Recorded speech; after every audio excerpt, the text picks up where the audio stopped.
Hello again, I am Blunty. Behind me here at PAX Australia is the ANZ Indie Pavilion. ANZ, Australia, New Zealand, Indie Pavilion, the pavilion for the indie games. Indie scene very strong in Australia, and there is a lot of cool stuff happening back here. Some of it's just about to hit the market, some of it's a little bit far away, some of it you can buy right now.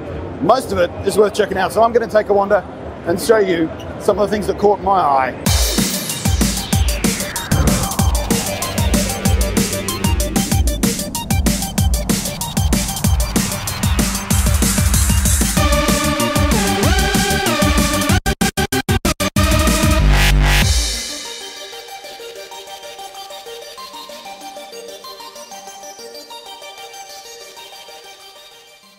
Now, amongst the arcadey quick blast style games that rev my engine are the high-speed twin-stick shooters, and Assault Android Cactus, kooky name, fits that description. There seemed to be a constant 3 or 4 deep crowd around this booth all weekend long. You can go single player or team up in a co-op mode with 3 other friends. That's 4 in total if you're crap at math. You'll get swarms of enemies, arenas that transform and change as you play, and as part of the concept of the player characters being androids, as the name might suggest, instead of lives there's a battery meter mechanic. It's high speed, colour filled and manic, and it's developed for Windows, PlayStation 4, PlayStation Vita, and even the Wii U. I'm told there's a demo and early access available on Steam right now. This is Expand. It's clearly visually very strikingly bold, but it's a bit unusual and utterly unlike anything I've ever played, I think, so I'm going to let the developer and programmer tell you what the deal is. Hi, I'm Chris Johnson. I'm the game designer and programmer on Expand. Expand is a single-player video game in which you explore a circular labyrinth, and as you explore this labyrinth, it twists, stretches, and expands underneath you. Expand's currently for Mac, Linux, and Windows, and will be available next year. You can find a trailer, development log, a whole bunch of details about the game over at expandgame.com. This right here is simply called Crawl, retro-styled obviously, which, if I'm honest with you, even as an old school gamer, I'm getting a bit bored with this trend of new games made to look old now. I mean, it was cool when it was a gimmick, but now, But gameplay is king, so I can overlook all that if the game is good enough. Crawl is a local multiplayer dungeon crawler, but it is not co-op, not entirely anyway. See, your friends will be controlling the monster enemies while you play the hero character, and when one of your friends manages to F your shiz up, then they become the hero and it's your turn to join the monster team. Other than that, it seems to be the usual dungeon crawling mechanics of building XP and gathering loot. Seems like a fun party game for, real gamers instead of those other kinds of party games made for people who don't actually play games all that much, if you know what I mean. Next up comes Swordy. The rad name was enough to get my initial attention. Say it with me, Swordy. It's fun. But the game itself kept me at the booth. And I'm going to let one of the studio guys give you the lowdown on this colourful brawler. I'm Alexei, I work at Frogshark. It's an indie game studio based in Auckland, New Zealand, and we're here at PAX showing it for the first time. It's a local multiplayer physics-based brawler.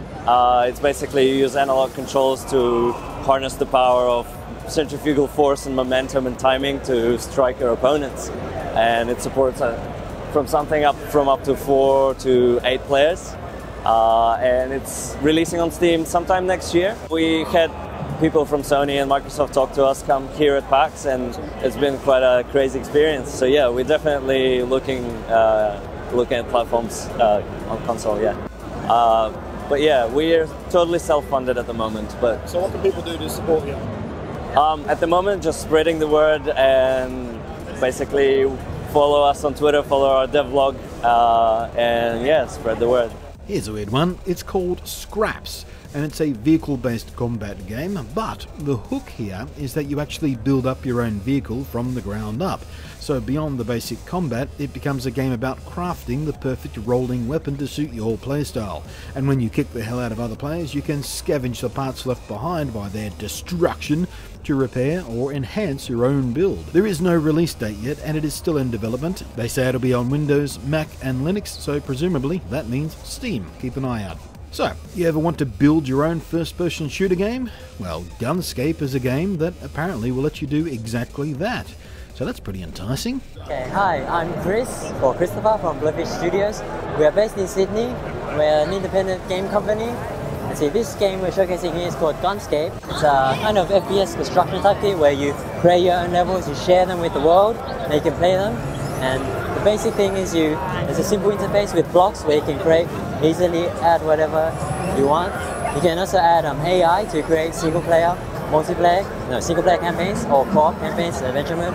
Let's see, we're aiming to release this hopefully soon by the end of the year on Xbox One. At the moment, if you go to playgunscape.com, you can play the beta for free.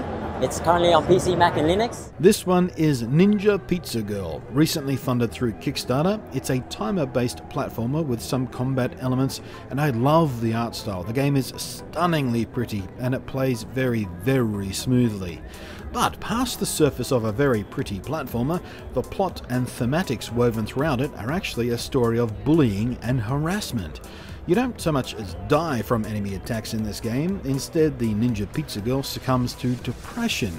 The colour drains from the very world around her, and eventually she kind of gives up and just slumps into defeat. However, the more bullies she avoids and defeats, the more vibrantly the world shines, the more confident Ninja Pizza Girl becomes, and the more energetic and acrobatic her jumps and abilities become.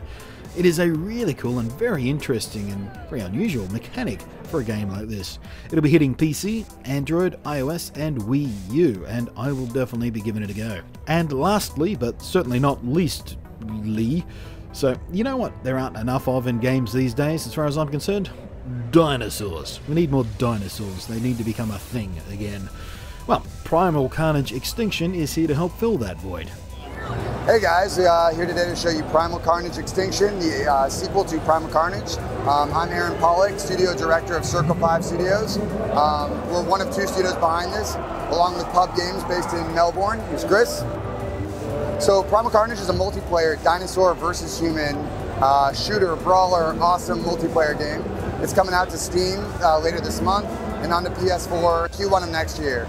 You can expect lots of dinosaurs, lots of weapons, lots of free item drops. You get to be the dinosaur you want to be and pretty much tear it up. So Primal Carnage is built on the Unreal Engine 3.